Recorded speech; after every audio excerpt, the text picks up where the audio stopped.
Have you seen that replay, buddy? All right, man, I'm done talking to you. You can't be done talking to me. You're right here facing me.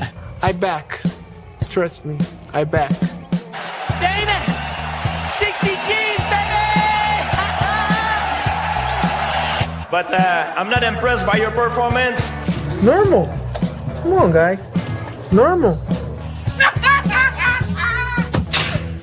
Eles têm nothing. Eles têm nothing. I'm the man of the hour, Joe. Too sweet to be sour. What you see is what you get, and what you don't is better yet. I'm the women's pick. I'm the men's regret. And if you win against Chael Sonnen, you made a bad bet. I don't have much left to say other than you have seen nothing yet.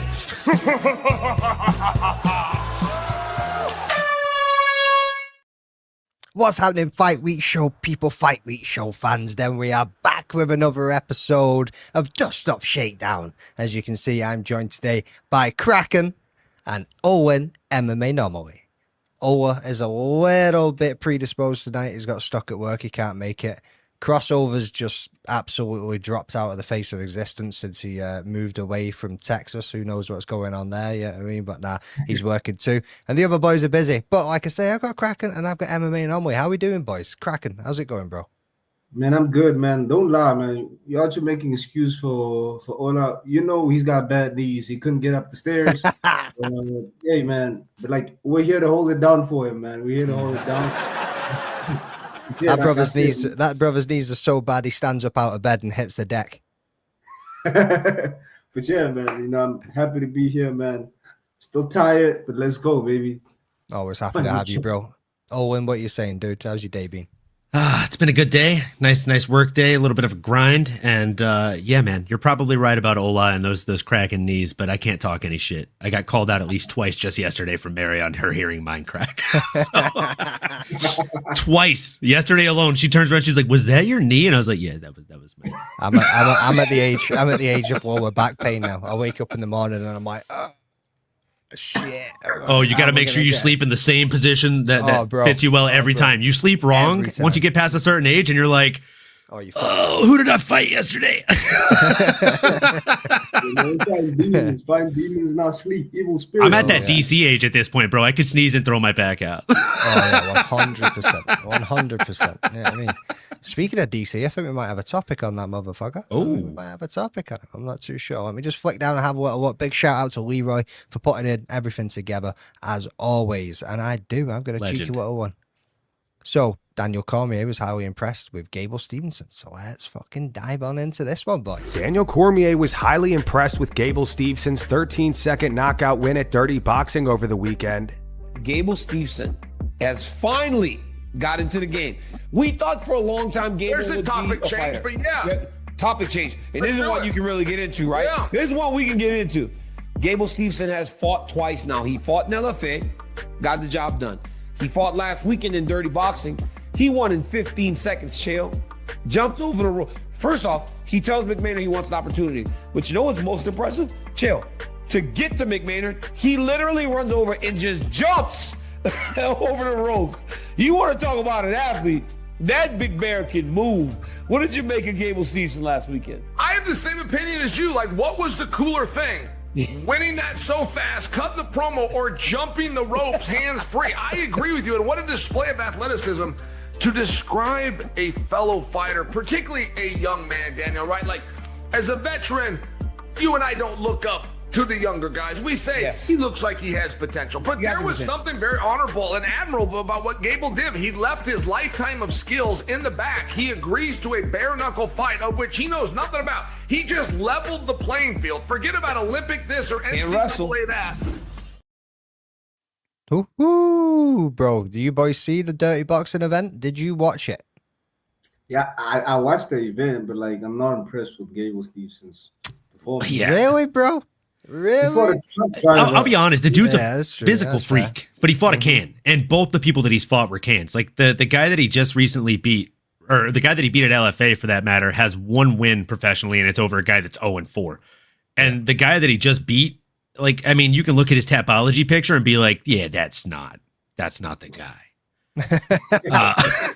He looks like one of my cousins at a fucking family cookout, big dog. Like, bro, hey, some of them cousins can throw, you know.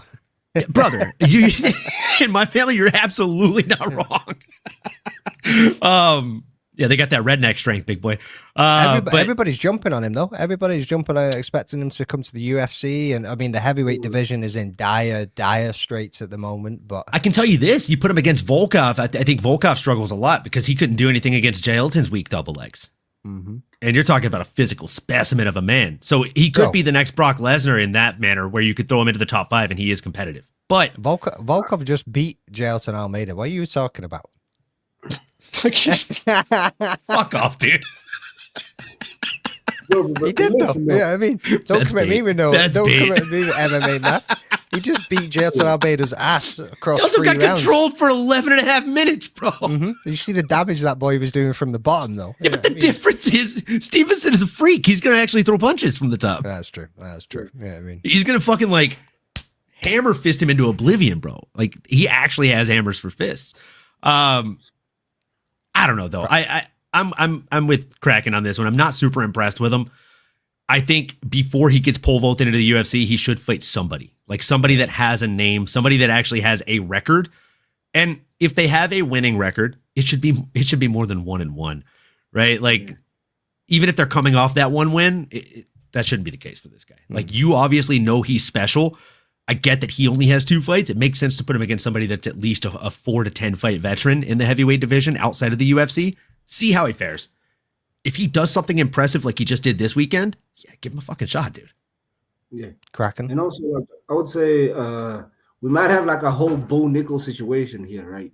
And we have something he's massively overhyped over one clip. Then he comes into the UFC and he gets fucking ragdolled, and the whole crowd goes against him, you know. And we don't need that. I would say maybe because the UFC is in a very, very bad state, maybe do a tough, you know. We do a tough next year heavyweights and get him on there. You know, like let him build his record in tough. Yeah, like that's more viable other than like him beating guys who are what like 0-1 and like fucking like bums, bro. Like because that I think them trying to rush, trying to fill up the heavyweight division is them trying to fuck up the whole heavyweight division. Because look what they did with Bo Nickel.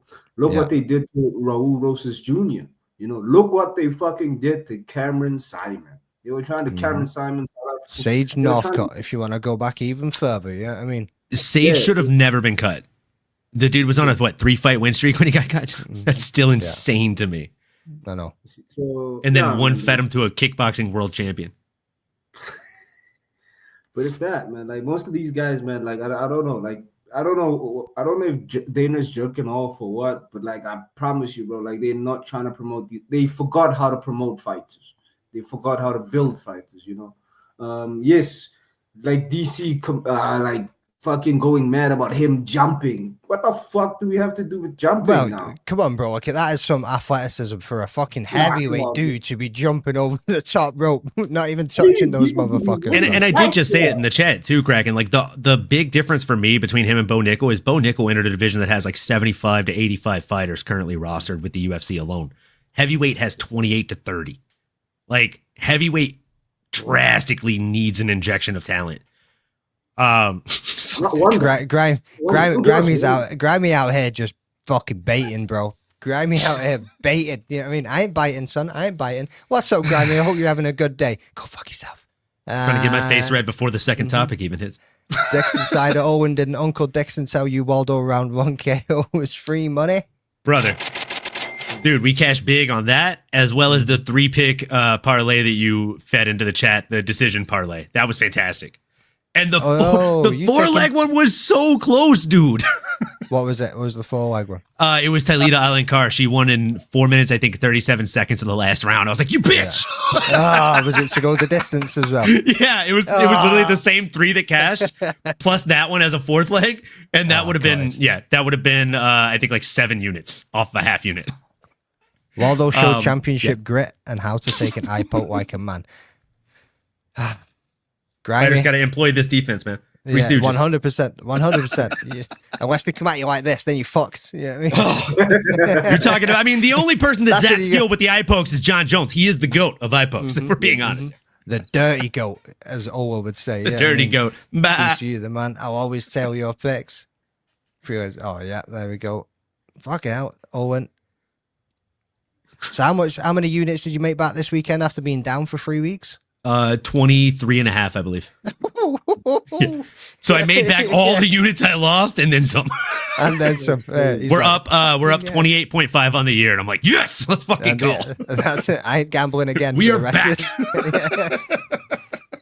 No. This is when we double down and lose it again. Right. Yeah, this is where we go again and lose it all. I mean, it's a vicious cycle. There's some crazy noise going on around the UFC right now. Yeah, I mean, made me feel less good about the bets I won. Prison, federal prison, dude. I was like, am I in trouble now? What is going on? Like over 100 fights in 2025 alone. Obviously, like we were mucking around the other night in the WhatsApp group. We said like any other ones that come to mind, and I was like Eli Tapore versus Max Holloway, Eli Tapore versus Volkanovski. Yeah, I mean they were clearly fixed fights. Yeah, I mean Eli Tapore versus Charles Ben Askren versus Jorge Masvidal. Obviously, the fix was in. He was Jason, giving a thumbs up. That was Jason Herzog. Jason Herzog. Yeah, I mean he officiated. That was Jason Herzog's fight. That was that. Yeah, I mean. I'm telling you, boys. Had that in your back pocket. I'm telling you, boys. Holy fuck. That shit was wild. That shit was wild. We've got a couple of clips anyway to pick up from where I'm just actually trying to work out because Leroy's gave me no organization on these things. They're absolutely all over the place. So there is as cryptic with these videos as the James Krause. So let's go with this one. The UFC official statement on Isaac Dolgarian. Let's start. Oh, and we've lost Kraken is lacking.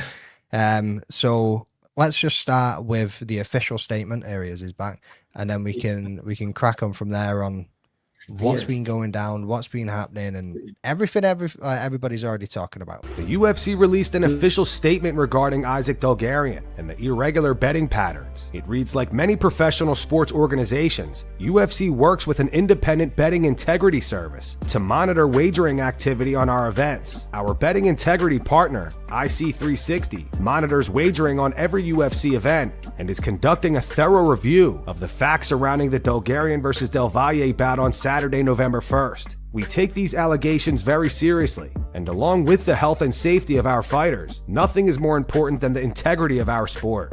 It turns out the UFC also withheld Isaac Dolgarian's entire purse due to this situation. Ariel Helwani reports that there's no timeline as to when or even if they will release it. Investigation pending. I mean, with an investigation pending, if it comes out and he's found to be guilty to have taken some money from somebody else to throw a fight, he ain't getting paid, bro. Like, you are not getting paid. But no. I think this whole thing is wild where they're talking about, like I said a second ago, they're talking about over 100 fights or over 100 fights in 2025 alone. Like, how have we not seen a swing in the bookies like we seen last weekend?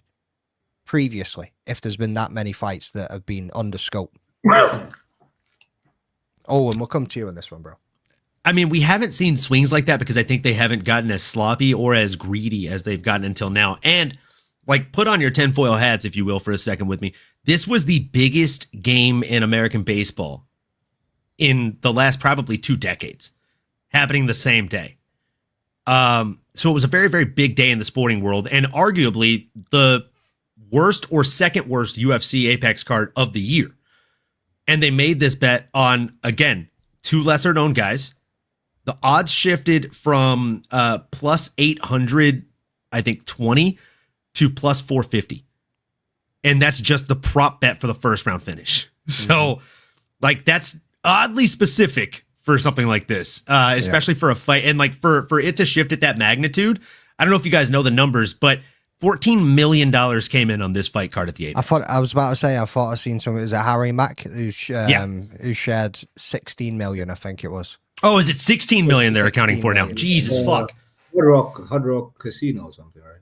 So $16 million coming in on this fight card is absolutely insane, boys. Yeah, like there's obviously a fix in, and then also Isaac Dolgarian was on a podcast earlier, either last week or the week prior, and specifically said he thinks if people are betting on his fights, he should get 5% of the winnings. So he's already asking for a cut. He's already saying I should get cut in. And then some guy's like, oh, I heard you want to be cut in. I can give you $70K if you lose this fight in the first round. How you switch that there? Oh, you want to? I'll give you $70K. I've got something for you.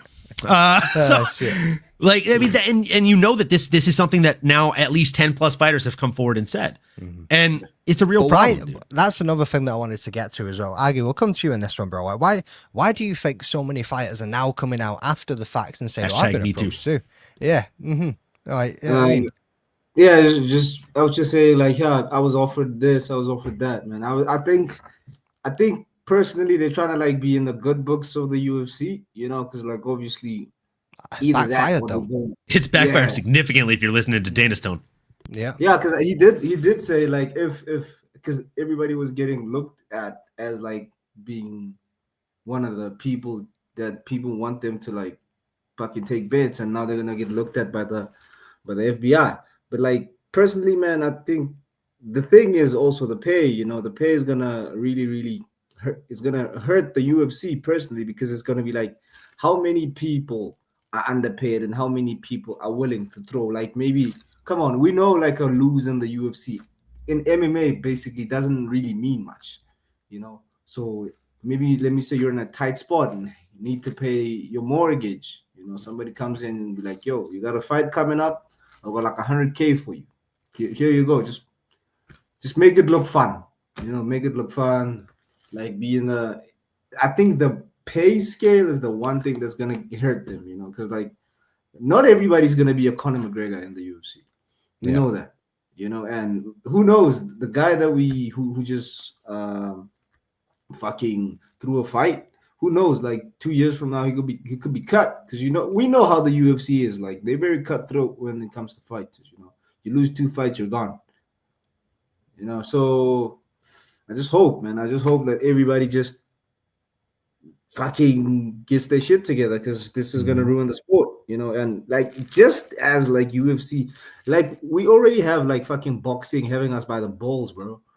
You know, boxing has us from a pay scale point of view, 100%. From a pay scale and from an entertainment point of view, because like everybody's ducking in the UFC, and the UFC used to be the fucking brand that everybody the best fight the best. Yeah, I mean, that was the whole thing about it. Yeah, you know, and that's kind of hurting us. And now it's like it's gonna be like Dana's running a mafia's fucking cockfighting ring now. Yeah.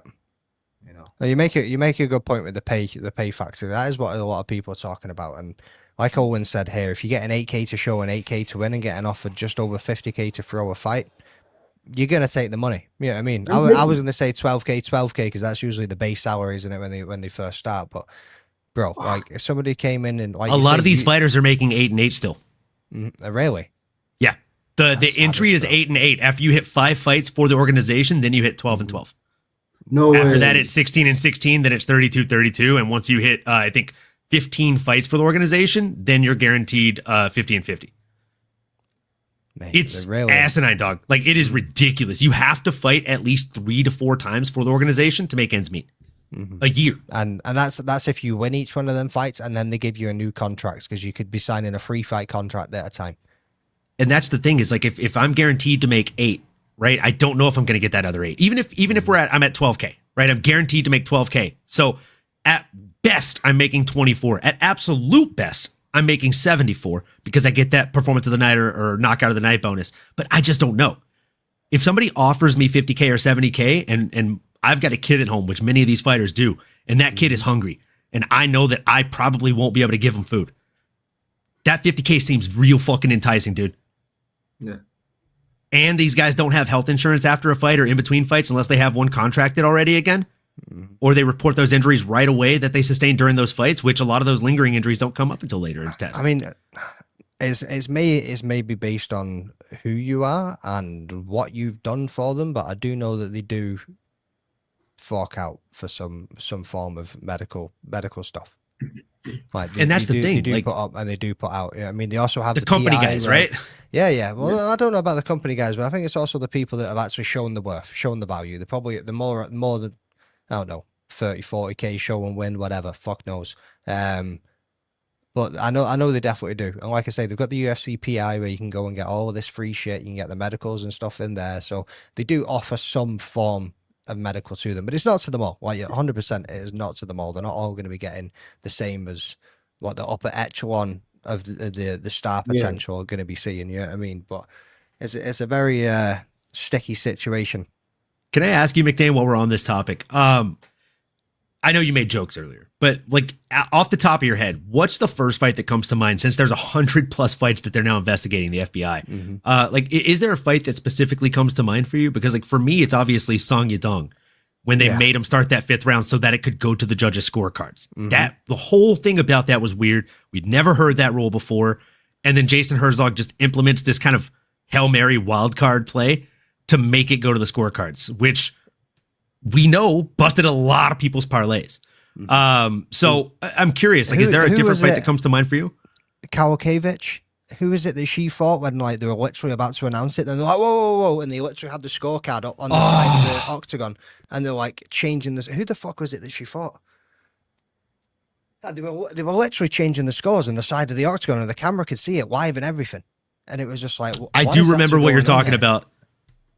Like that was why. I mean, I mentioned in the chat as well. Obviously, I said we were dicking around, but I said the Conor and the Cowboy fight. But I think that was more of a dive on Cowboy's side just to get paid. You know what I mean? Rather than it being some kind of betting influence. But that one was still also sketchy. You got any that came to mind? No, I'm gonna keep pondering. Me, bro, like I'm still hurt from the Charles Oliveira UFC 300 loss because I had everything. Like, remember, like UFC 300, bro? I was all green. Was that Arman? Arman Saryuka? Yeah, Arman versus Oliveira, bro. Like every one of my picks, bro. I felt like a fucking guru for the first time, bro. I felt like a guru, like with my. Oh picks, yeah, Charles didn't even throw in that fight. Yeah, you see, so it's stuff like that because like a lot of people bid on UFC 300 because like the whole card was just saying like, give me your money. You know, so definitely such fights, man. Like I'm still a bit shook from that fight. So I personally think that one fight is the one that stands out for me. And this thing looks like something that's been going on for a while now. Wild. That's a wild comment, Grammy.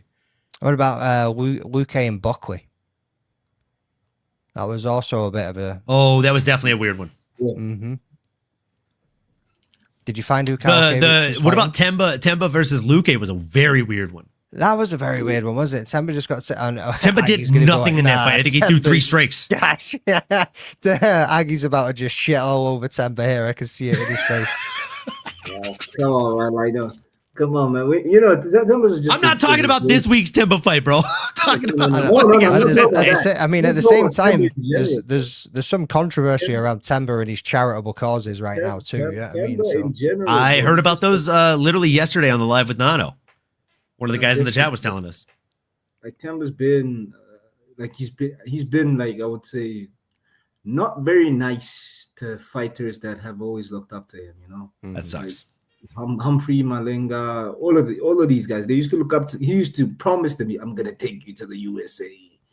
I'm gonna take you to the USA." And I promise you can't be promising that though, can you? This is interesting. This comment from Dixon Sider. The most sketchiest corrupt fight of all time was Andre Fili putting himself in a guillotine against Melky Costa. By the way, he had a kid, 3 days later? That money probably sounded real nice if he got offered something. Oh, yeah. Well, what did you make of the Dolgarian fight? Like, actually, when you were sitting watching it? When I was watching it live, I thought it looked weird. And then when I heard all the controversy, I'm not going to lie, I went back and I rewatched the fight twice. And both times it just looked more and more bizarre to me. Like, I know all of us have trained to some extent, right? Like, day one, if you walk into a gi or no gi BJJ gym, is literally fighting the hands. He did not fight the hands whatsoever. Like, he did not fight the hands whatsoever. He was throwing fucking punches like he had never done this before. And mind you, that wasn't even the worst part. The worst part was you've got a I would say world class. He's like D2 wrestler. He's solid in grappling. Dead to rights, he's got his fucking opponent. He's got him in a blast double formation and just stops. He just stops driving. The most bizarre shit I've ever seen in an MMA fight. Like, at this level, if I'm watching like someone who's 1-1 in LFA and they do that, I'm like, okay, well, he's got nerves, the bright lights, whatever. you're in the UFC, dog. Like you're what, 3-0 in the UFC at this point? You know how to do this. You've done this against better guys. Dix Insider said it perfectly. It looks like Bulgarian was acting like he was trying. Like, dude, exactly. you could see he was trying to try. You know what I mean? But like he was in on a blast double. He has his finger grips behind the knees, which again, if that's me, I suck at grappling. I've got you dead to rights, bro. You're going down, going for a ride. You might get back up because again, I suck at grappling, but I'm also not fucking Isaac Bulgarian. Just gravity, the direction that you push him in, and the weight. I'm pulling your legs in and just falling on top of you at that point. You don't even have to do a whole lot of driving. He stopped and let his knees hit the ground.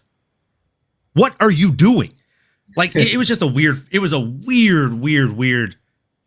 Just turn of events for me. I don't know. Kraken, like, did you think it looked weird when you were watching it live?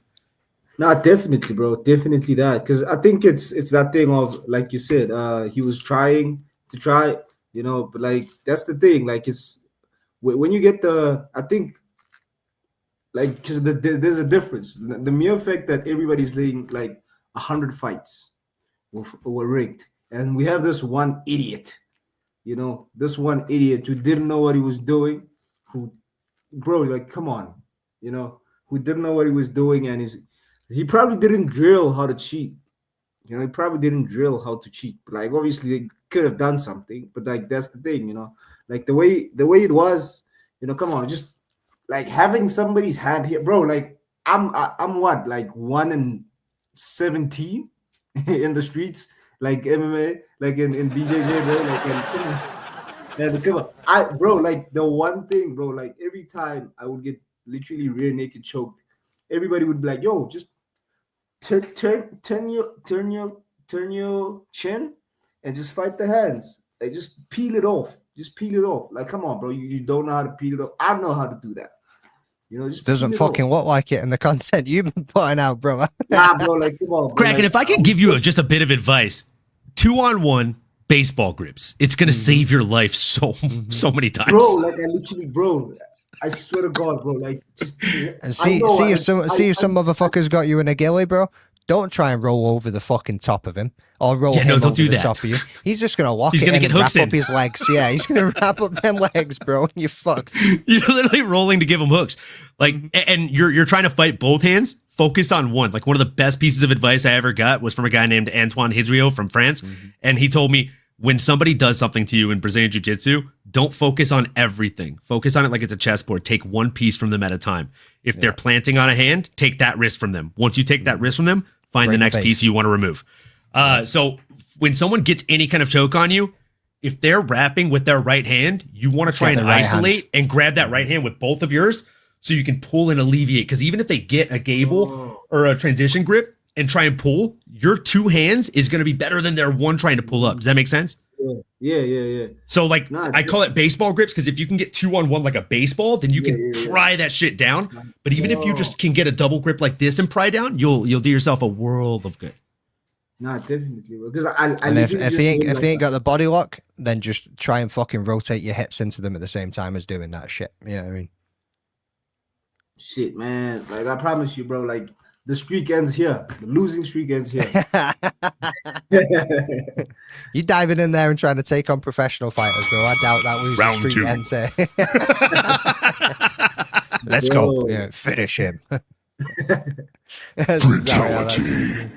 Fuck's sake. So as we mentioned a minute ago, there's another little clip here about the UFC fighters that have came out and says that they've been approached to throw the fights too. So let's have a little look at that one.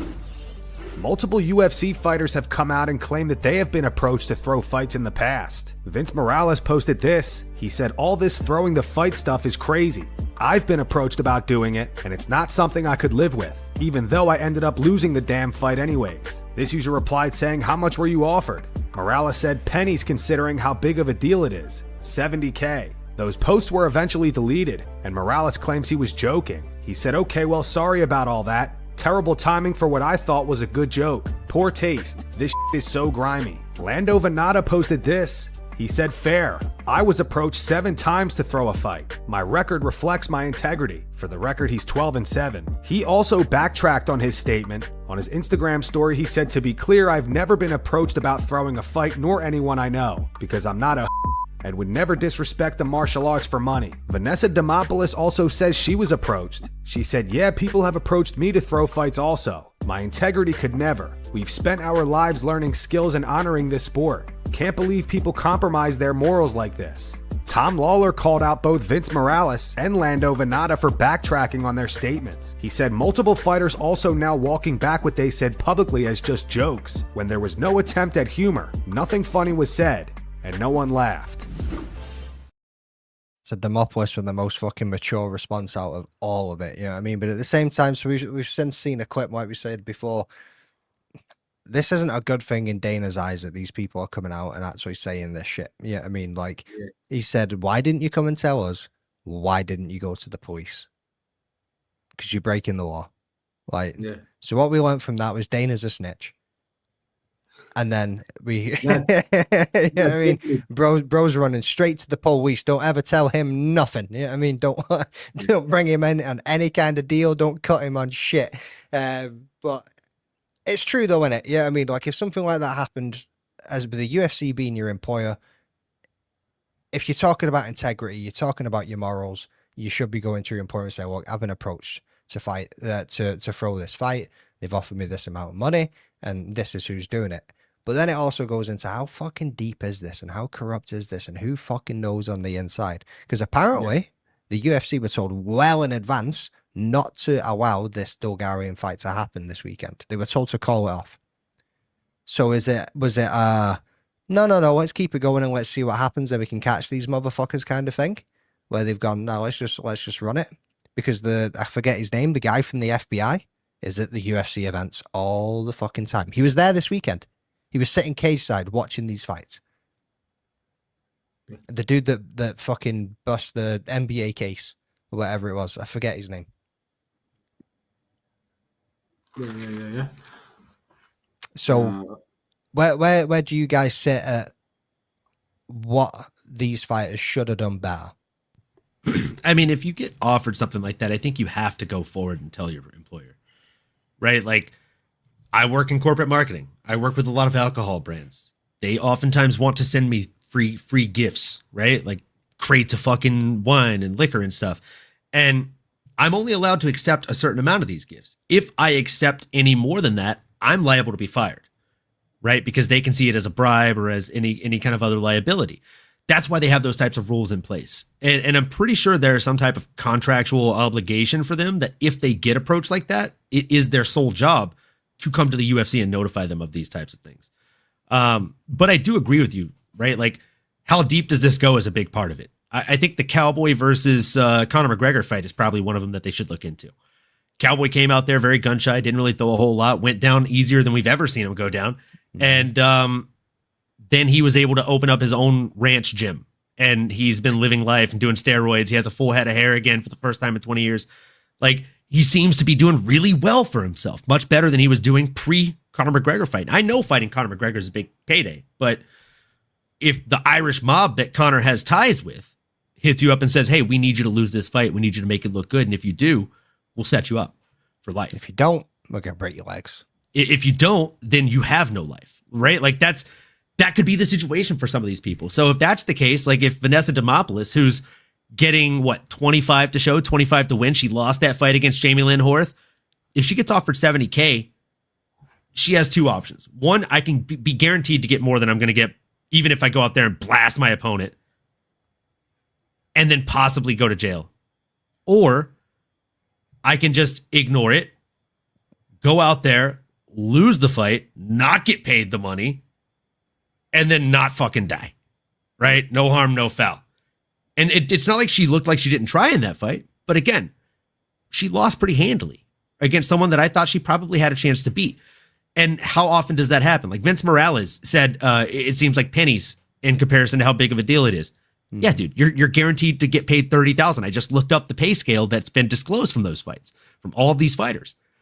Vince Morales is one of the few in that list, boys, that is going to make within $10,000 of what they offered him if he wins. He made $60,000 that night. They offered him $70,000.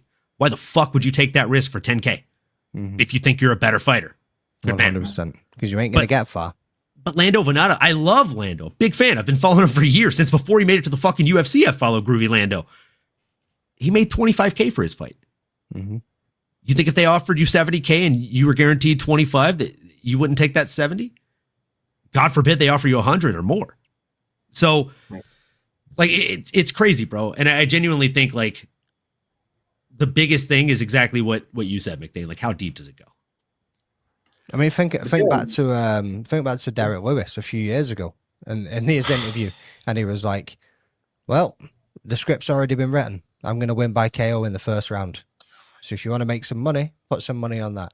And then they stopped the fight early against Tellis Teixeira. Yeah, yeah. As he was standing up and defending fucking strikes. Fuck out of here with that, brother. Walks in and fucking calls it off. Yeah, I mean, I was watching that one in bed. I looked over at Mary. I was like, "Well, the fix is in." Did you see that?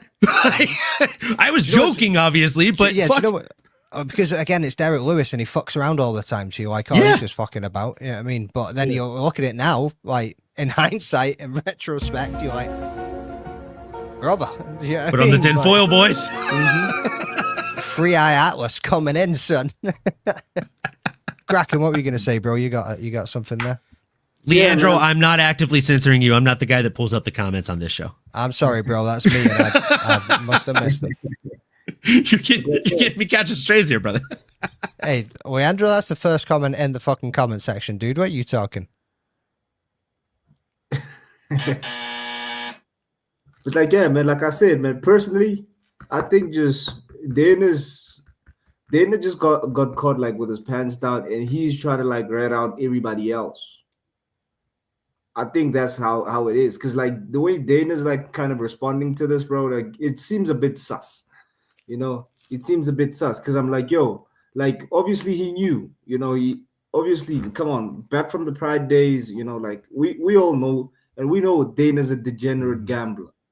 He prides himself in saying that, you know. He prides himself in saying that, and he prides himself in making just to jump in there on that topic. I'm not going to take you away from what you're trying to say, but Dana's a degenerate gambler, and he doesn't allow his fighters to bet on fights. Do you think he has a little fucking side bucky somewhere that he's dropping money on these fights? Such a degenerate gambler, by the way, that he is not allowed legally in certain casinos in Vegas because he tries to bet too much money.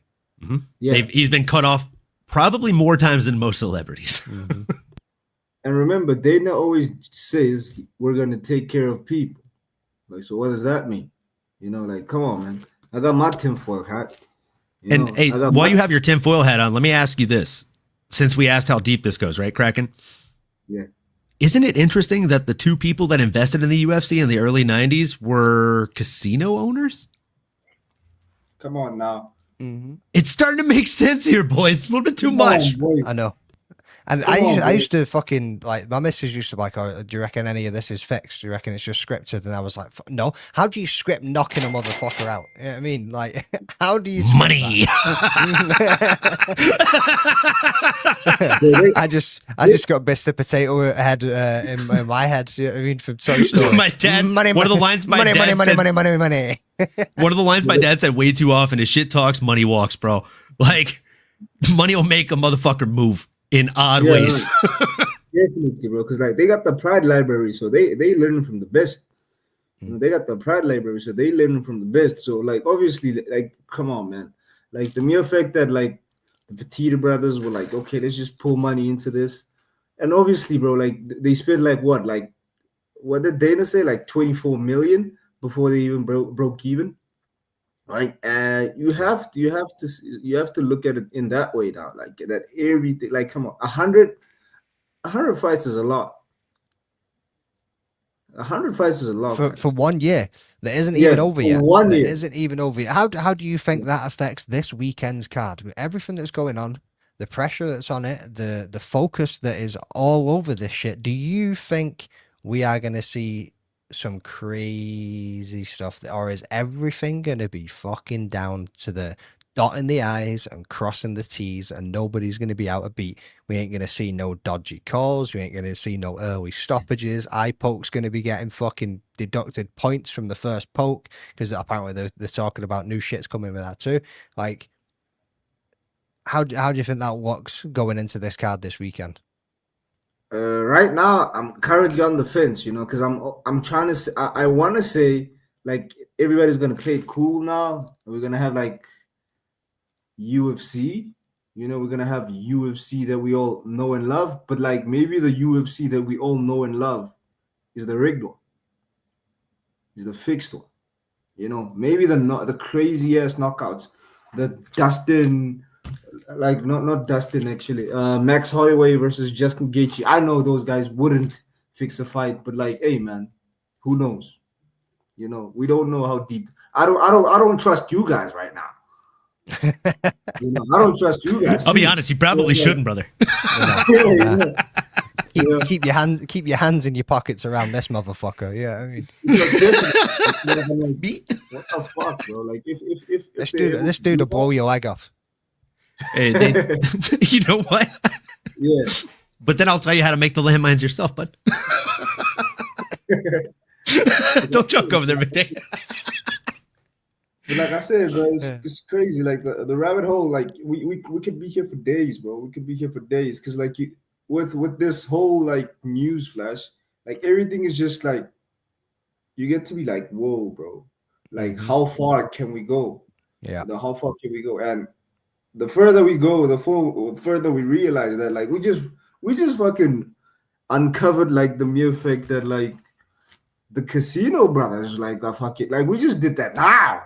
Well, we should be in the FBI or something. This is like Pandora's box. Like Broderick said, hey, I mean, tinfoil off now. We're going into it deep. Like, how...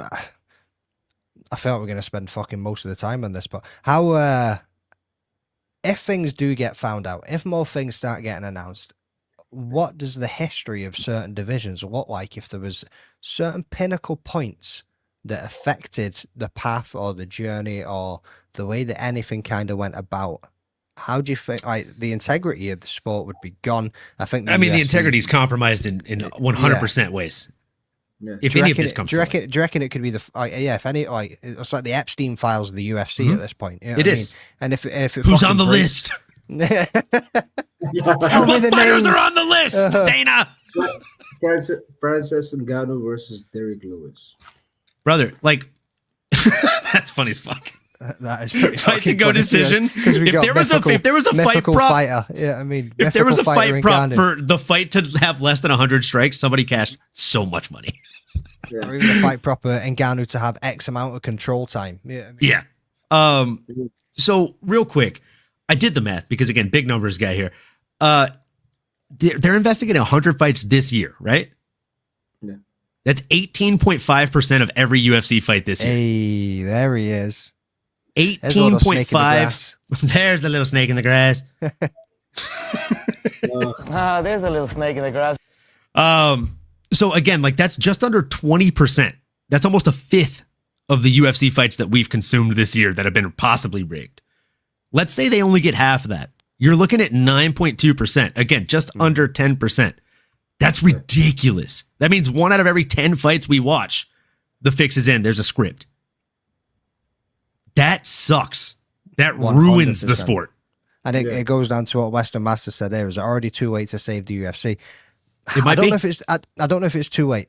Like you said, it might be. But it all now depends on how the investigations go. Yeah, 100%. How does the investigation go? Who's found to be liable? Who's found to be fucking guilty? Who's found to be in cahoots? Yeah, I mean, like how deep does it run?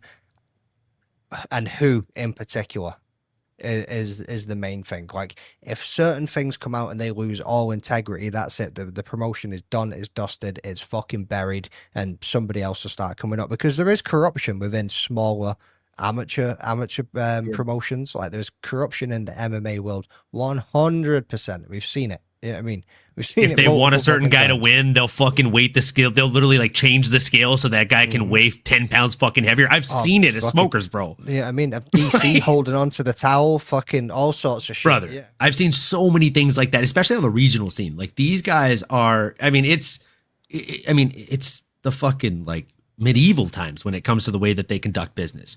Sometimes they don't even pay their fighters, especially if they don't like you, God forbid. It's a weird world out there, man. The sport that we love so much. I think the one way that they can survive this is if the right people are found to be not guilty And then they put in the actionable next steps of, right, okay, this is what we found, this is what we're going to do to safeguard it, and this is how we're going to earn the integrity back and the trust of the fans going forward. Let me ask you this. The only way. If, let's say, 100 fights are investigated, even if 99 of them are found not guilty, like there was no fix in, but the one fight that they find the fix in for is Gane versus Jones, does that ruin the UFC? Because Jones is their biggest star. No, just worsens fucking Jones's legacy.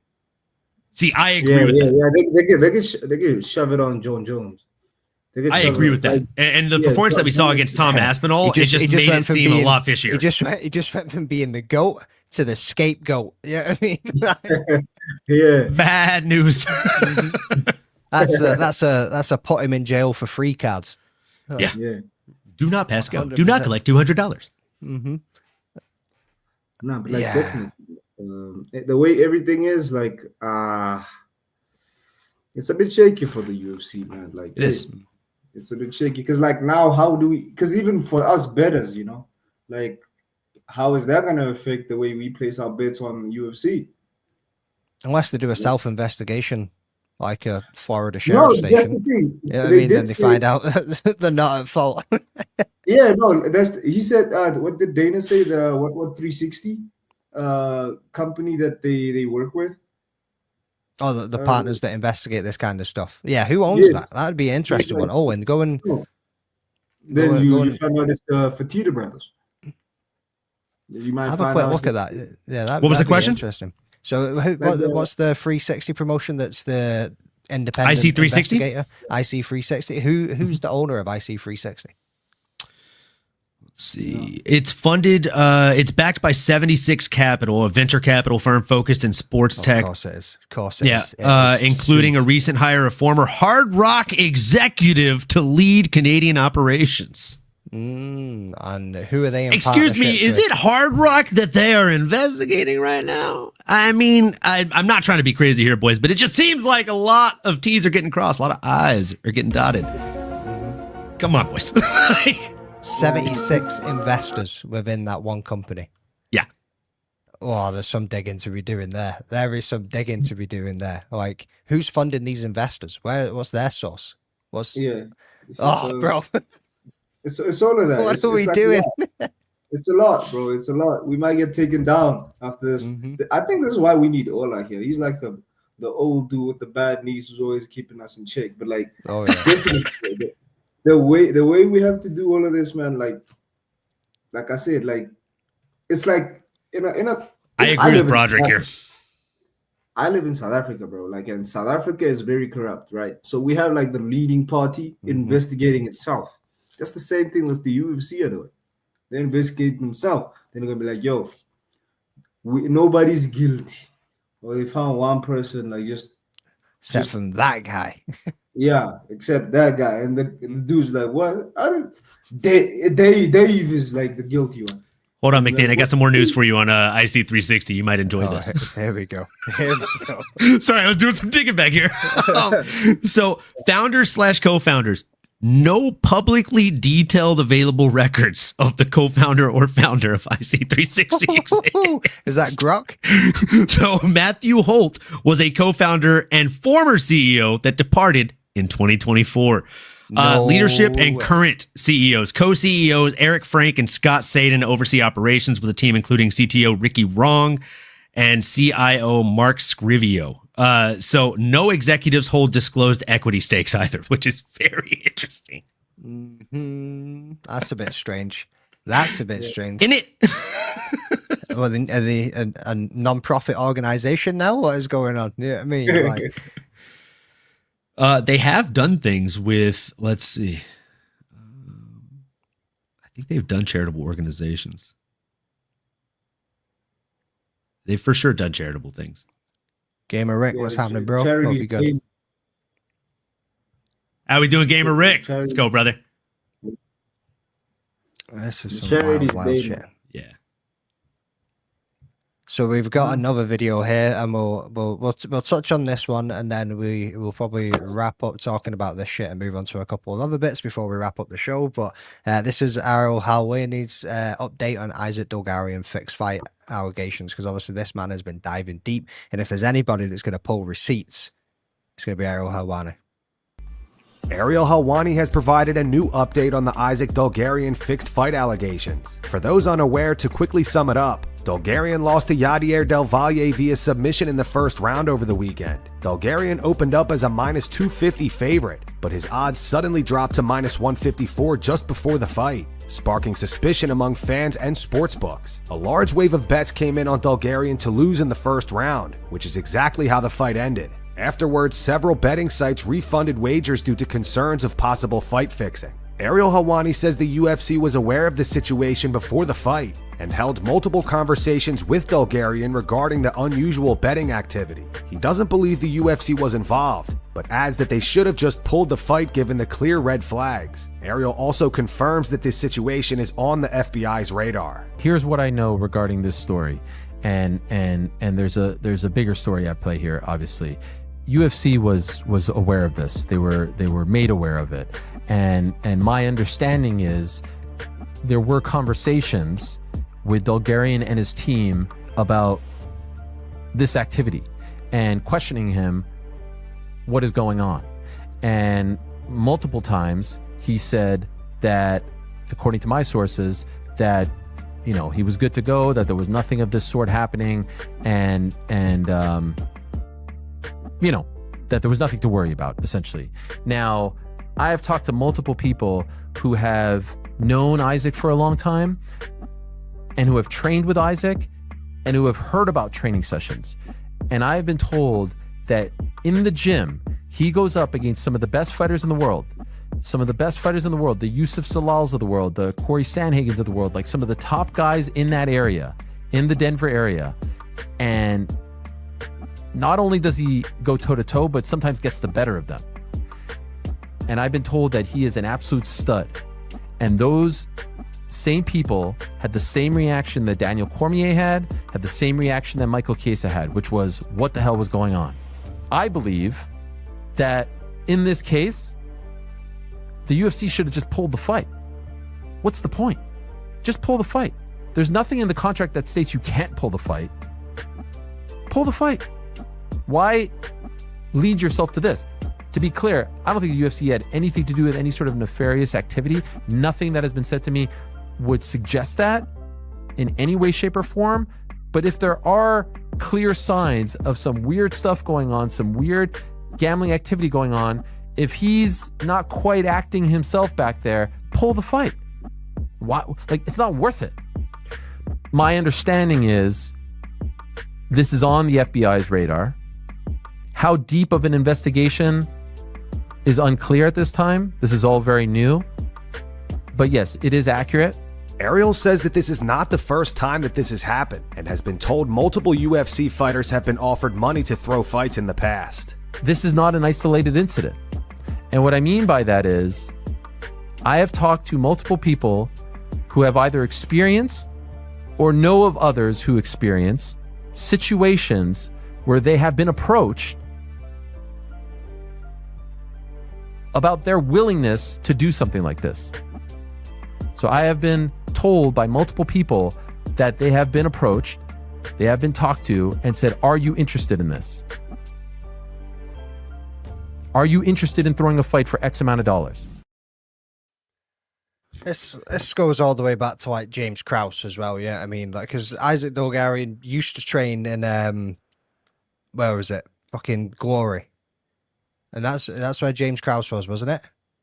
And then him and a bunch of dudes, and probably women too, ended up going to Factory X. Mark Montoya cut him today. Yeah. But from the fight team. I feel like Factory X also had some stuff going on, didn't they? You know what I mean? There's a little bit of controversy coming out of there too. So, just like Gamer Rick says here, Isaac Dulgarian's never going to get another fight in any MMA organization, like, no at all. What are the pies coming in with 19 million? Like, you thought 14, I said 16, but if it's fucking gone up even more now. 19 million in bets just on that fight? Wild, bro. Yeah, which is an unusually large amount for an undercard fight. Stuff like that might not go as noticed on him. What the fuck were they thinking? 19 million? How greedy are you people? Yeah. And I think people are also being short-sighted. Like Ariel Helwani was saying there, like, this dude's a stud. Like, you think back to any of Isaac Dolgarian's previous fights. Could have had a title run. Easy, bro. Like, easy. Like, I took the dog in this, but I took the dog on a whim because I needed a dog. I didn't. Great pick, brother. Great pick. A great pick, and I should have done dog of the week too. But fuck, I was like, I almost expected a call from you boys to be like, that point should get pulled. A point is a point, brother. A point is a point. Fair and square, dog. I expected it to come into the chat going, now. Yadier Del Valle was not in on the fucking fix, obviously, by his comments. That's another thing as well. Like, who was it before that said, I've been approached, and it was a joke, but I've been approached, but you can tell from my record the integrity of myself. Yeah, maybe the integrity of you, bro, and you've got an unbeaten streak. But what about the integrity of the fighters you've been going up against? Yeah, I mean, like, that's yes. They're like, all right. He said no. Let's go talk to his opponent. See if he's going to lose. Let's see if he's down to lose in the first round. Yep. Yeah, like, definitely not. Like, because I've been working with these betting guys, right? And what they've made me realize about like this betting thing is like you could bet like on the same fight twice. Right, like maybe you use two different. I hedged my bet on that fight. You see, so you I had two bets on Isaac Dolgarian. I had one bet on Del Valle, and I came up 1 unit, or not 1 unit, a fifth of a unit. Sorry. Yeah, no, because it's that, bro. Like you could just like make a profit. You could just try to make a profit on money like that, and that's how it is. You know, like because it might be you and it might be the other guy, you know, and they say, yo, like, just lose the fight. And you don't know if your opponent also is on the rig. And you try to pull your integrity card, but like he doesn't. And he gets paid. And you're none the wiser because you were like, you get to take all the blame because you're like, yo, I got offered money. And that takes away from the fact that your opponent got some money. Mm-hmm. Yeah. No. Like, make no mistake, I'll be hedging a bet whenever we do our show tomorrow, right? Like Matt Schnell, huge fan of him, always have been since the MTV days. He's plus 260 right now. I already have a unit on him, and I have him in a 3-leg parlay. If you don't think I'm also going to bet on his opponent to win inside the distance, you're out of your fucking mind. If Matt loses that fight, it's inside the distance. If Matt wins that fight, it's probably also inside the distance, but I don't need to be that greedy because it's fucking plus 260. Right? I'm not these guys that are ruining it for everyone betting 19 million. You stack pennies for a rainy day. Like, this is, I don't know, man. These guys that are doing this are just insane. It's ruining the sport. Hopefully there's a way back. Hopefully there's a way back. Hopefully it's not as deep as we are speculating. But yeah. I don't know. Looking at that 360 promotion right there has got some more questions to be answered than fucking anything else. And then you've also got to ask yourself, like, have the FBI already been investigating this? Cash Patel's been at like what, 6 out of the last 9 UFC that's the fights. I was talking about before. He hedged the FBI. Like, I'm not a fan of him, but also, like, is he a fan of the UFC or is he there on business while communicating with his boys who are backstage investigating and running business? That was exactly what I was saying before about him being there. Like, why haven't, like Ariel was saying there as well, why didn't they pull the fight? If it's that deep and they knew it, then why didn't they pull the fight? Or is it a gotcha? Yeah, and was he not there? But then again, can he call entrapment? Like, you knew it was going to happen. You let the fight play. Now this motherfucker got a get out of jail free card. You know what I mean? Hey, that was entrapment. You shouldn't have let that happen. If you knew at that point, it's on Dana. Mm-hmm. Like, you can't even press the bookies on that one. Yeah, no, definitely. Because at that point, it's like, oh, well, you knew something bad was happening, and you said that's okay. We'll handle it after. Mm-hmm. What are you saying, Kraken? No, I was just saying that, like, I wonder how Ariel Helwani's like relationship with the UFC is gonna affect the way his decision making about this whole process. You know, because like we know, like maybe Ariel has like a bad relationship with Dana, but also like maybe he loves the UFC, or maybe he hates the UFC in general because of the way they treated him. And well, like, there was I an just interview want- recently where Dana did say that, like, he asked about Ariel. He said, "How is he?" You know what I mean? And somebody said, "Oh, it's a He said shame he'd be how down that to bury went." the hatchet. Yeah, 100%. He was like, "Yeah." You sure about that? Come on, you know Dana, man. You know. No, Dana, but but that's the thing, Kraken. We do know Dana. I've been watching Dana for what feels like a fucking half of my lifetime, and I can tell when he's being facetious and when he's being serious. And he didn't seem like he was being facetious in that moment. No, it was genuine. Okay, now I get that. And Let's like, go. with all due respect, the only reason that he hates Ariel Helwani is because he broke the news on a Brock Lesnar fight before the UFC brass could break it. He also was given that news by a reporter, and he asked if it was okay to break the news. At that point, again, just going back to what our guy McDane said earlier, right? Like, you've got a red herring at that point. It's not even on Helwani. It's misplaced blame, dog. Another dude told him the scoop and said, "Yeah, you're good to report it." If he wasn't good to report it, that's on him. The guy that gave him the scoop, not Helwani for reporting it. He did what he was told. Nah, I get you. So I think, if anything, Kraken, like, to answer your question, I think his stance as to where he fits with the UFC and stands with the UFC, he's a fan of the UFC. He's covered the UFC like for 20 years now. And respectfully, like, because he's not invited to the events and he's not on the payroll, he's not blue shirt John Morgan who gets the first question every presser. He's going to ask the hard questions. That's why more often than not, fighters like are either excited or terrified to go on his show, because they know that they're going to get asked real questions, probably for the first time in a presser. Yeah. No, I get you. Like, yeah, hopefully this fucking mellows out and we can just go back to watching UFC again. Because otherwise, because are you going to be watching fucking every fight now under like severe scrutiny? Yeah, that's the thing. Under the fucking microscope, kid. Yeah. It's gonna be like fucking. It's gonna take the joy out of like seeing knockouts now. I'm gonna look like the dude from Spy Kids with like the fucking 13 glasses folding out. Jim Carrey and Wire. I kicked my own ass. I was thinking Ace Ventura when he's in the pool. He's like, "Oh yeah, are you in there, Jim?" Walking through the fisheye. I'm giving her all she's got, Captain. Fuck. Right, let's move on to something a little bit more less depressing, and we'll get onto a few more of these clips before we fucking wrap this up. Eeny, meeny, miny, mo. Let's go with this one because he broke Owen's pinky. Paddy Pimblett went off on Islam Makhachev. Last week, Islam laughed at the idea of Paddy getting the next lightweight title shot against Ilia Topuria. Now I don't know who's going to be next for Ilia. Kind of feels like Paddy is sort of the most likely one. It's a vision. Oh man, maybe Arman, maybe Gaethje, but not Paddy for sure. How come? Man, I don't know who Paddy beat who. Like Tony Ferguson, who else he beat? Michael Chandler. Everybody beat Chandler. I don't know. Maybe honestly, it's not big challenge for Topuria. If he beat Arman, it's like. Because Arman have good skills, striking, wrestling, grappling. He's a good fighter. But Paddy, nobody checked Paddy before. Paddy fired back at Islam today, saying he hopes Jack Della Maddalena punches his head in at UFC 322. Paddy says if Islam drops back down to lightweight afterwards, he'll be waiting to do the same. I hope JDM absolutely punches his little head in. Yeah, I hope JDM batters him. I think JDM's a much better boxer. And if he can keep it on the feet, then he will absolutely batter him. And I hope he does. Islam was chatting pony the other day, saying who have I beat when he got a title shot at lightweight off beating Bobby Green, someone who I beat faster than you little bum. So, how about that one, Islam? Get back down to lightweight and I'll punch your head in as well.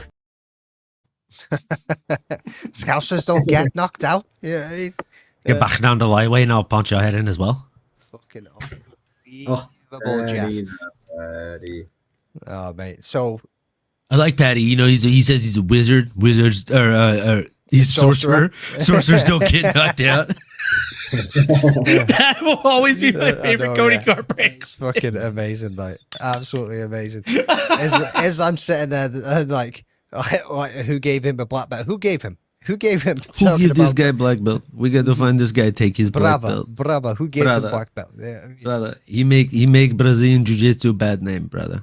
I think Paddy's barking up the wrong tree, saying he's going to box Islam's head in, like 100%. Dude's doing really well for himself. he's probably going to be next in line to get that title fight, but I think he's barking up the wrong tree. Like, there's a difference between having successful jiu-jitsu and coming up against a Dagestani wrestler, bro, and it's just going to get fucking crushed. Like, Send him 2-3 years Dagestan and forget. 100%. 100%. Also, a big, massive shout out to Full Mount MMA. These are the people that were using the clips. If you ain't already subscribed, make sure you go and check them out. Drop a subscription. Look at the recent videos. They drop a video pretty much every single day with all the news, clips, and MMA updates that you could possibly want. Very unbiased, very informative. So yeah, make sure you get over there and check out MMA, Full Mount MMA. And you boys got any more things to say about that clip we just watched? Yeah, I'll let Kraken go first, though. I feel like I've been taking the lead here. Yeah. So, Paddy the Baddie. Yeah, am I back? Yep, you're back, bro. Yeah, I'm back. Okay, cool. No, I'm just saying, man, Paddy, like, he's... Internet doesn't get knocked out. Yeah. Yeah, it's PFL internet, baby. No, y'all was internet. But, like, yeah, bro, like, the way Paddy's being, like, protected, you know, like, it kind of, like, gives me this idea, right? He's been protected, and I get that. Like, the same way Sean O'Malley got his title shot, you know, it was like curated, right? And it just so happened that Aljamain Sterling was off his game when he got knocked out, you know, by Aljamain. So by Shane O'Malley, I mean. But then Sugar Shane, you see. But also let's look at Ilia Topuro's current state. Him like not having a girlfriend and stuff, and him posting like very cryptic messages about like, you know, like if people aren't here for me, like it was because what, you know, like all of those cryptic messages, right? Like I personally think this is like the rise of Paddy the Baddie, to be honest, because like he just needs one shot to make a name for himself, right? And I personally think if he beats, you know how long I've been waiting for this. Trust I'm me, about bro, to make like, a name for myself here. That's the thing, you know, like the mere fact that Paddy has been clamoring for this, and he's gonna prove everybody wrong. Personally, that's how I feel, and I hope Islam gets knocked the fuck out too, because like man, like I love the fact that we don't have any Dagestanis as Bro's a hater, dude. Bro's a hater. Paddy also took shots at Ilya this week too. You know what I mean? He was at the it was yesterday. He was at the Liverpool Real Madrid match, and obviously Liverpool smashed Real Madrid. So he jumps on Instagram. Wasn't much of a fight. I know, yeah, it wasn't much of a fight at all. Jumps on Instagram and starts calling out Ilya, going, "I thought you were a Real Madrid fan. Where were you?" Yeah, I mean, I was at the game. You weren't at the game. It was like, come and join me in the octagon, and I'll beat you in the octagon like Liverpool just beat you on the pitch. Yeah, I mean, he started calling all sorts of shit out. And I have been thinking that you made a very good point a minute ago about Ilya and his missus breaking up. Like, how is this going to affect his mentality going in there? Like, he used her daddy's money to build where he is right now. Sometimes you try to take people to the top that aren't willing to go to the top with you. Said the guy whose ex-wife built him a $1 million training facility in her mansion. Yeah. That is crazy. So wild. Grasping for straws here, boys. Yeah, what's going to happen now? Yeah, I mean, and Paddy also made a bold claim, and I don't know how true it is. I haven't looked at the engagement that he actually gets, but Ilya's got 11.4 million followers on Instagram, and Paddy claims that he buys them. I think Paddy's sitting with like 4.2, 4.8, something like that. But he puts the claim in that Ilya buys his followers. But again, I haven't checked the engagement pieces to actually see if the math is mathing on. I'm literally checking them right now. just to have a nosy. You know what I mean? 11 million followers, 200 likes. You know me. Owen's like, Jamie. Let's see here. He'll use her money to pay for his training. I thought he was rich. Over 11 million followers. Average comments per post 2.6 thousand. Average likes per post 364,000, which is about 3.24% engagement rate. Yeah, seems bought, brother. Because it's usually 10%, right? And I can honestly tell you, Instagram followers are the cheapest to buy. Shit. LinkedIn are the most expensive because that gets you paid. And second most expensive are going to come to YouTube. It changes a lot in what aspect Lord of the Pies, like how he's going to come up against it, how he's going to perform in his next fight. But yeah, I mean, he's got money now, but he has money, but he's not rich by any means. No, he's not. His ex-wife was rich. No, she had daddy's money. Yeah, I was about to say his ex-wife, daddy was rich. That's where. So it wasn't even her money; it was her dad's money. She's a Nepo baby.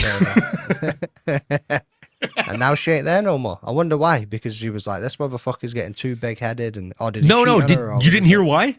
No. She posted why. Oh, I never seen it. What? He was DMing numerous other girls, and she caught him. So she's got more integrity than D. Nice. So it's literally on him. So, I mean, you're not wrong. His head was definitely getting a little bit too big. And maybe not the one on his neck. Holy shit. Sorry, low-hanging fruit. Maybe not that low, but he's not Conor McGregor.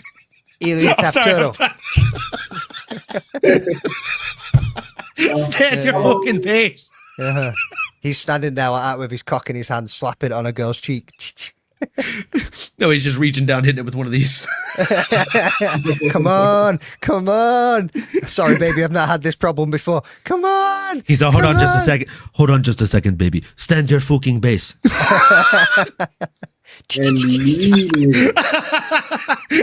I'll see myself out, guys. Yeah. All right, show's over, guys. Thank you very much. Adios. Lord of the Pies says, I remember hearing about... Oh, sorry, go ahead. I remember hearing about how he dropped out of school and his parents paid for him to train full time. They might be relatively affluent. Maybe, bro. I'm not actually looking into that too much. Jamie, look it up. Well, I have this idea that he was self-made with his family. I didn't know he was being funded by a third party, his girlfriend. Yeah, 100% third party funding. She was fine. That's too bad. Ain't that the truth? You know what I mean? Ain't that the fucking truth? Red card from really red card for Ilya Teptoro. You know what I mean? Get off the fucking pitch. Get off the pitch. You're done. Get out of here. Fucking brutal. Fucking brutal. You got anything else on this, Owen, or are we gonna move on? Let's see. Ilya Taporia has a net worth of $1.5 to $2 million range. Let's see his parents' net worth: Zaza Taporia and Inga Taporia. Rags to they are they're commonly described as a rags to riches story. Let's see. Their worth is not publicly tracked. But considering that his parents are literally known as a rags to riches story, I'll let you do what you want with that info. Yeah, they got rags to riches is not old money. Like Taporia's girlfriend looks like old money. That's exactly what I'm saying. Like his girlfriend had family generational wealth, if you will. Yeah, I knew that. And his family has built their legacy. So like with him being worth 1.5 to 2 million, I'm assuming that's taking into account some of Mama and Dada's money. And realistically, like his wife is probably worth tenfold more than that. Because that ain't fucking diddly squat these days, to be honest with you. $1 million, bro. $1 million is like a house, right? 2 houses. Depends on what house you fucking get. You know what I mean? Like, not even. Fucking two fairly sized average 4-bedroom houses. It's fucking. And you also have to remember he's been champion, right? Mm-hmm. He's been champion, so like obviously that money has to kind of play into effect also, because he's earned a couple like 100,000s, and with the mere fact that he only has like $1 million net doesn't worth, sound like the dude's getting fucking paid very much in the UFC. I tell you that. Yeah, I mean, yeah, Georgia's dad alone is worth over 2 million net worth. Right. Okay. So her dad alone is already worth more than her ex. Yeah. And he's a current UFC champion. Yeah. Which is fucking wild. Yeah. Crazy to think about, boys. Going back to fighter pay, huh? We could also flip that one around a little bit, and we can also talk about a couple of other people that are worth a little bit of pennies. And somebody's trying to line up a fight with Francis Ngannou. Let's have a look at this one. The boxing match between Jake Paul and Gervonta Davis has been canceled. Reports surfaced that Gervonta's ex-girlfriend filed a lawsuit against him, accusing him of battery, aggravated battery, false imprisonment, kidnapping, and intentional infliction of emotional distress. Following the news, Jake Paul's team reportedly reached out to Francis Ngannou as a potential replacement, a move that Francis found disrespectful. Francis fired back in an interview with TMZ Sports. He said yes. Nikisa reached out the other day and told me how they need a replacement for Gervonta, and after I listened, I wasn't getting it.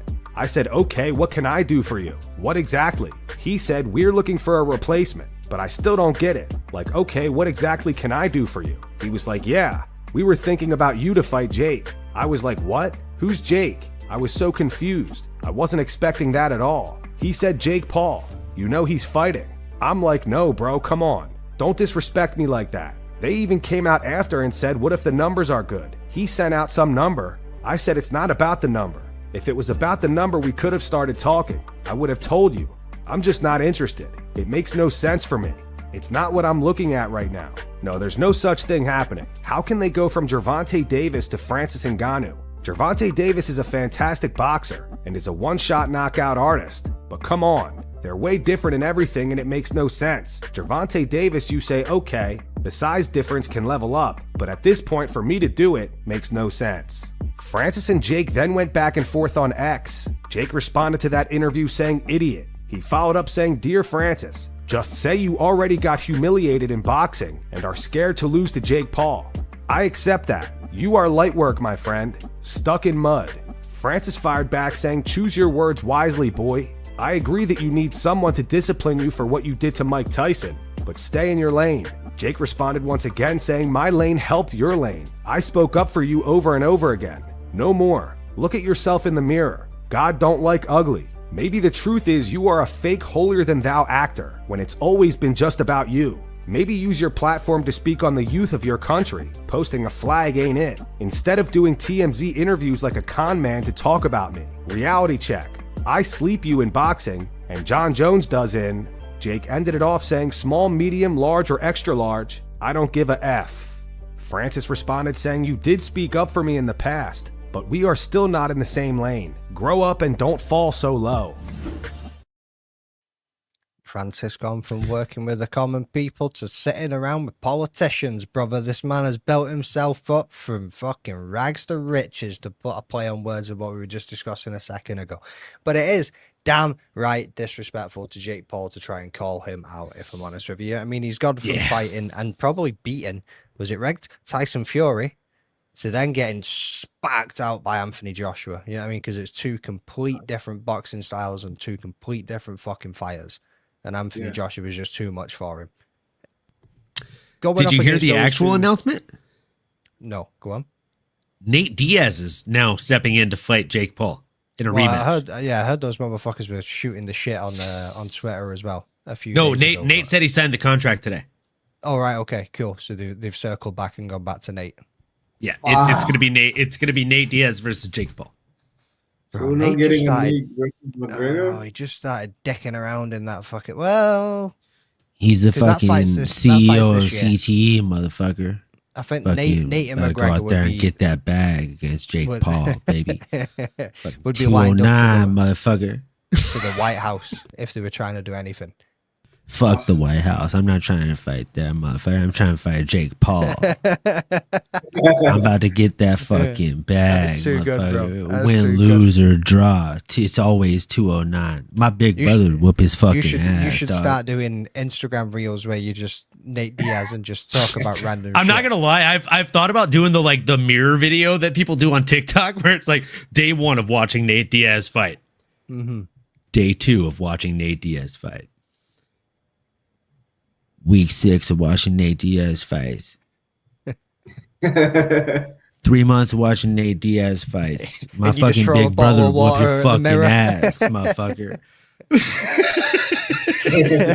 So all you gotta do is watch a bottle of water at the mirror and just fucking walk away. You know what I mean? Have a bunch of cats standing in front of you and just walk backwards away from the cats. I might have to do it. Oh shit! Yeah, I mean, I like the dude that does the Trump impressions, but do Nate Diaz. Like, it's gonna be huge. Mm-hmm.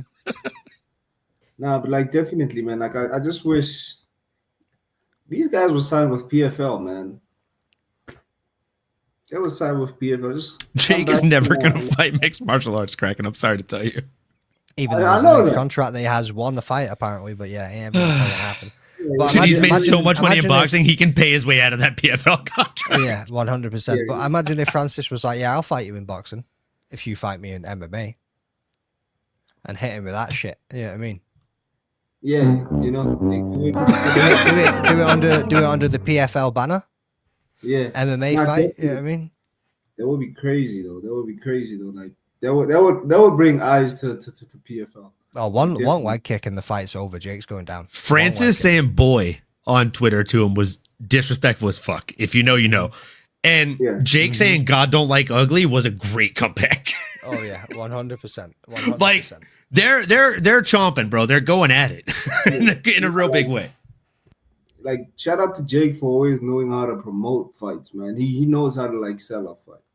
Like that kid is just so talented. Like I hate to be the fucking Gen Z, but like, come on, man. He might be the next Floyd Money Mayweather. And like, I mean, you've got to call a spade. Like, love him or hate him. Like Floyd Mayweather made a living off of people hating him. Jake is now doing the same exact thing. His brother Logan is doing the same thing in WWE. Like, I watch wrestling when we go over and hang out with Mary's sister and my brother-in-law. And like, I'll be honest with you, none of us like Logan Paul. We think he's a piece of trash. But every time he comes on the stream, we're like, oh, let's go. It's about to be sick. Because he knows what the fuck he's doing, bro. Like, it's exciting when they get out there. Jake's the same way. Juice Man, what's happening, bro?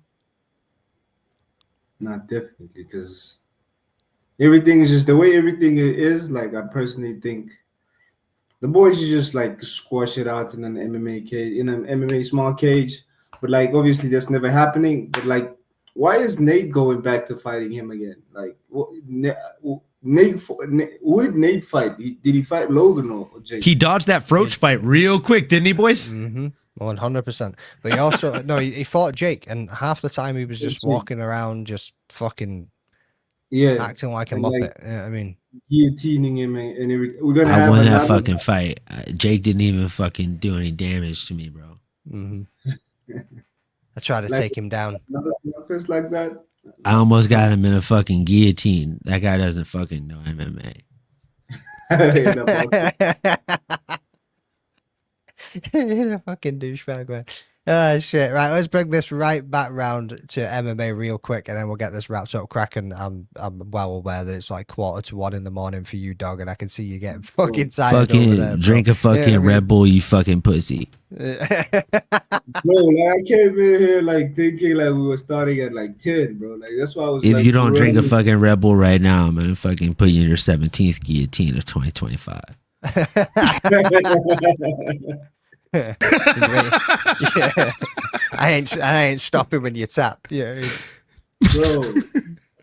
I'm gonna do it another 200 times until we hit 209, motherfucker. What else we got? Right, let's wrap it up, boys. Let's fucking jump into this. So, this one's a little bit interesting. Merab Dvalishvili is not interested in fighting Alexander Volkanovski. Merab says even if he moves up to featherweight, he still doesn't want to fight Volk. Is there any world where you might challenge Alexander Volkanovski down the line? Yeah, right now I'm good where I'm at, and so number one, I have so much respect and love for Alexander Volkanovski, and I cannot never like challenge him. You know, he's great. You know, as a person, as a fighter, as a father. And second, you know, I have a tough opponent like Peter Yan, and after, you know, I'm sure like UFC will have some opponents for me, and I want to focus for my weight class. And if UFC asks me, or if you really comes to think that if I really don't have a really top opponent in my weight class, and if I really beat everyone, and then maybe I go up, but I still don't want to say that I want to fight Alexander Volkanovski. But I would like to take some super fights, maybe up weight class or something like that, I can take some challenges, more challenges. I commend the respect, but Merab Dvalishvili absolutely dominates Volkanovski. Dominates him if he moves up. Like the opportunity for being a double weight champ is literally in the palm of that man's hands. But you got to respect that he's like, we've said it before in the past, like there's something about the dudes that aren't interested. Everyone calls for this double weight bullshit these days, and you've got guys like Merab and Pantoja that just stay in their lane and just dominate the division and just solidify themselves as GOATs. No, definitely, man. Like Merab has been killing it. Like, you know, because everybody was thinking, no, Aljamain Sterling. Obviously, Aljamain Sterling's title reign was like a sham and shambles. Then look what Merab did to Aljo. Aldo. I mean, look what Merab did to Aldo. Look what Merab did to like the Dagestanis, bro. Like the Dagestanis never had a kryptonite until Merab came. Like send him 2-3 years Dagestan and forget. No, send him 2-3 years Georgia and forget. Like, cause like we were having like Khabib just like, come on, like he was just like, now it's all up to you. Like, bro, that was crazy to watch like Khabib panicking like that, bro. Like it's like that was not father's plan. Khabib looked like when your controller batteries die in the middle of a UFC fight. Like, no, the X button's not working. Probably, bro. Like jab. Yeah, stick grip type shit. Like just like that was like funny to watch, you know. Like and like, I love the fact that like the safest place for Merab is the octagon, and like yes, he would. I personally think he would beat Volkanovski, but like just the way he's even active, bro. That's the one thing. Like because if we had like O'Malley, crazy active. Yeah, you know, if we had O'Malley as the judo's champion, like we would have like one fight every week. You know, I'll be honest, bro. Yeah, it just doesn't make sense for him to go up in weight class. He's building the best legacy in that weight class that like we potentially have ever seen outside of a Max Holloway, right? Like Ilya's was good, but it was quick. It was short-lived. And then he moved up to lightweight. Good for him. He's building the double champ legacy, maybe a triple champ legacy if he decides to go up again. But like as far as 145 goes, Volk's the guy. But he's not going to build that legacy or etch his face in the mountain that we call the MMA Mount Rushmore until he beats a Movsar Evloev and a Lerone Murphy. Like those are the fights we need to see. I don't care to see him go up and fight Alexander Volkanovski. I don't care to see Volkanovski fight Merab Dvalishvili. Like I care to see Volkanovski fight Movsar and Lerone Murphy, the people in his division that actually make sense for him to fight. And then in the bantamweight division, it just like realistically, if we're looking at Merab, he's the best we have possibly ever seen in all of bantamweight history. Like he's better than the Uriah Fabers. He's better than the Dominic Cruzes. And if he gets 2 or 3 more wins, come on, who are you saying is better than him? Bro, Dom is the fucking GOAT. You know what I mean?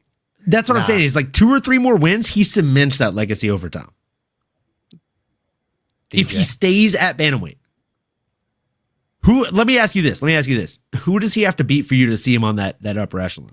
No, bro. Because he already beat Umar. I'm just fucking, yeah. You just wanted to push that button. I was dying. I was dying to push it.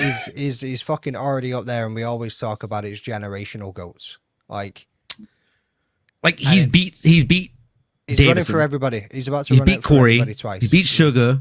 He's beat Peter. He might beat him twice. He's beat Umar.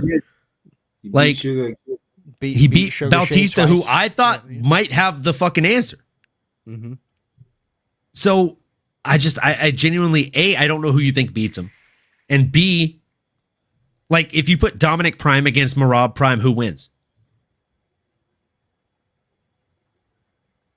See, like if you have to think about it, that's a good question. Dominic was really unorthodox with his footwork, though. That was the one thing that I think he'd have the edge, and he'd probably be able to close that distance that nobody else has been able to close. And I think he'd be able to, he'd potentially be able to edge out a decision fight. I don't think he's sparking him. I don't think he's finishing him. But I think Dom could edge out a decision win. You think he could avoid the takedown onslaught? I mean, I want to remind you that Uriah guillotined him. I was about to say that Jokic fight against Uriah Faber, but that's also a brilliant. The fight that made him famous is him getting guillotined by Faber. He knew nothing of wrestling or jiu-jitsu at that point. He said, and that's definitely fair. That's definitely fair. You're talking about like a Dom like 3-4 years after that fight for sure. That's already wiped out half of alpha male. 100%. But with that fight against Uriah Faber, his knowledge base wasn't that deep. He's fucked against Merab. But even like if you do prime versus prime, I think if you run that fight 10 times, like 6 or 7 times, Merab probably finds a way. Especially if it's 25 minutes. If it's a 15-minute fight, dude. Has something been dropped? Something been dropped? There's nothing medically wrong with Tom's eye?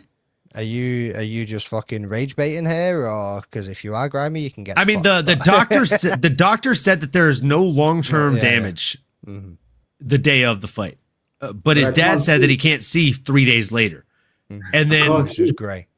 As of this week, he's saying he can't see as well out of the one eye. Yeah, but he's not saying anything for days unless something else has just came out. My favorite thing is people saying, well, if he can't see, then how did he know how many fingers the guy was holding up? Bro, his dad said he can't see out of his left eye. Watch the video, dog. If you don't know left from right, like if they're looking at the camera and it's your left, it's their right eye. He said that vision is blurry. He said about fucking dad's an astronaut.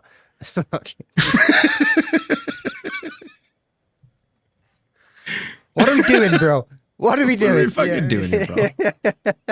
What are we fucking doing here, guy?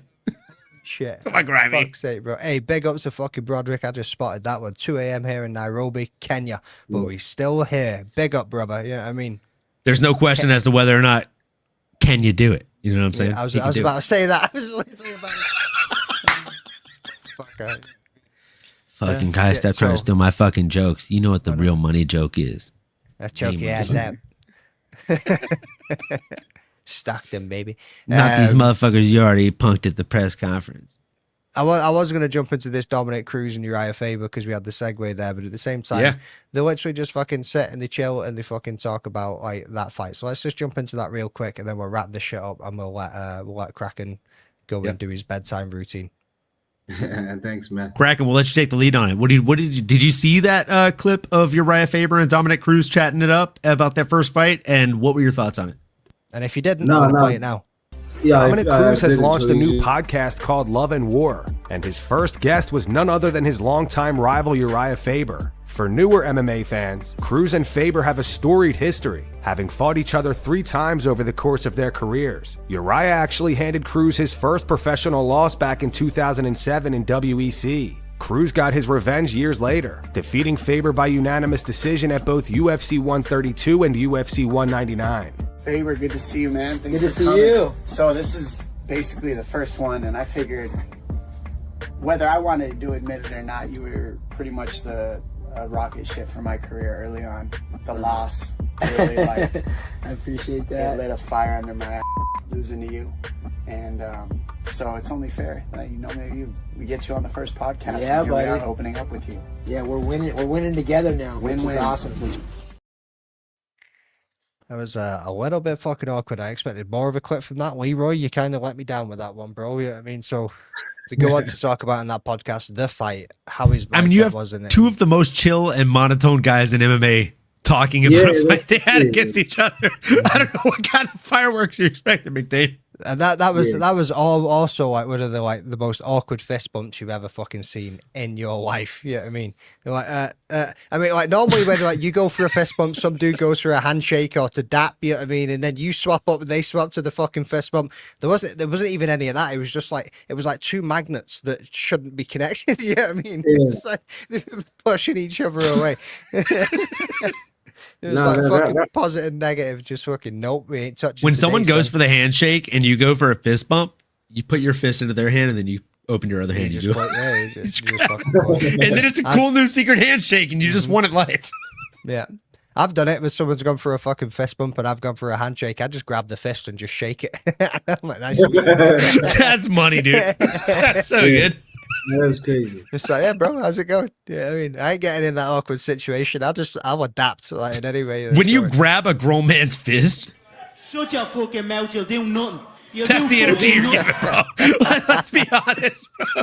Yeah, mugged it. You're like, absolutely mugged it. I'll go ahead and take that. That's my hand now. Nah, definitely, man. Like this, like I can't. To be honest, man, I kind of hate the fact that like all these former UFC fighters are just like starting podcasts. You know, they're not doing something to branch out.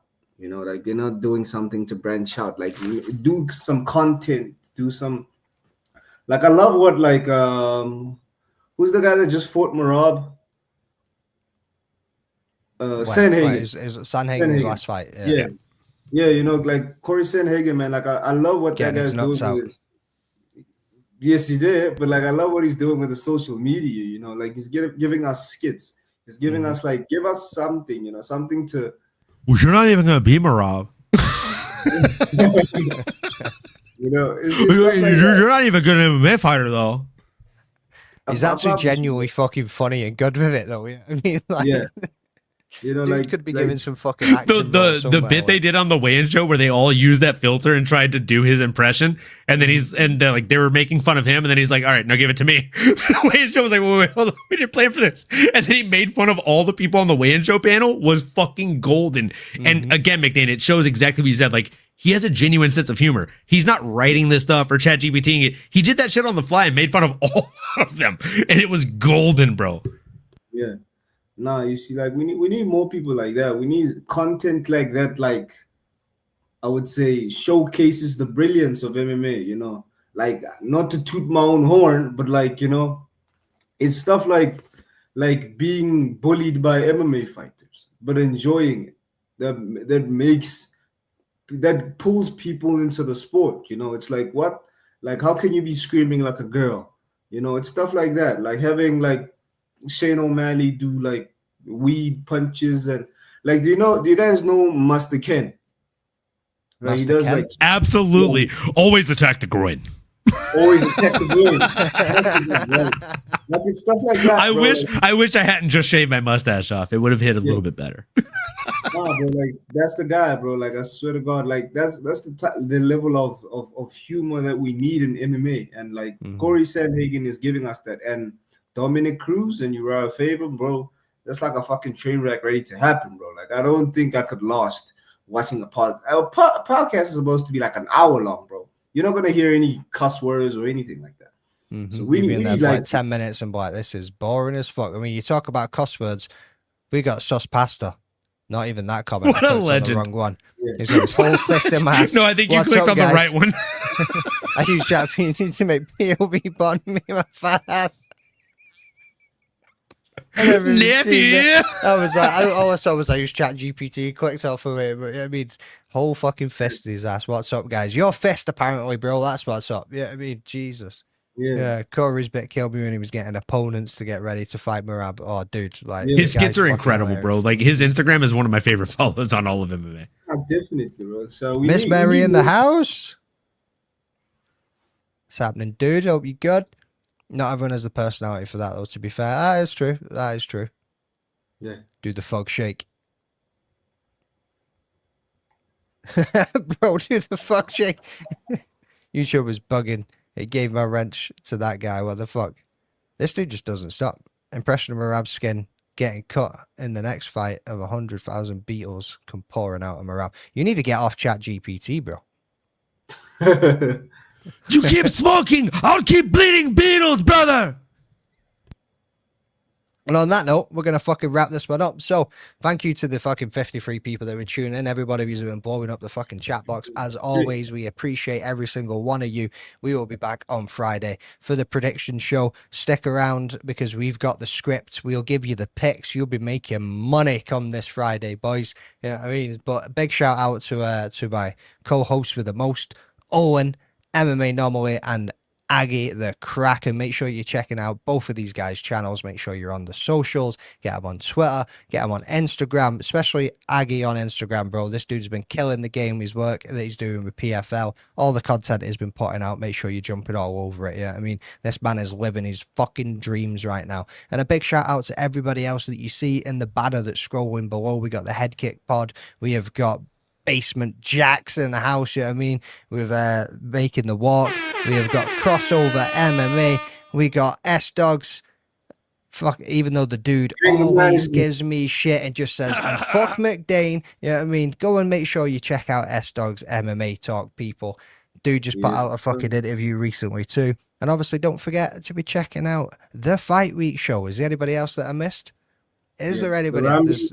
I think you're firing on all cylinders there, brother. I'm fucking covering everybody. Me too, bro. Rushing the game. I mean, fucking jump on in. Make sure you follow the Rambling Dad. My ass. And actually, one other thing that you need to go and do is go and check out the new collaboration between me and Making the Walk. He dropped another one of his fucking slide ranking videos today. He's now it's the lightweight division, which me and him covered. So make sure you go and check out that video. See who I put into the top 15 and where I put them in the slide rankings, and see if you agree. Some of you are probably going to give me some shit for who I fucking moved where and what I did, but I'm standing on this hill and I'm going to fucking die on it. So go and check out that video, and we'll catch you all on Friday. Thank you very much, people. Cheers, boys.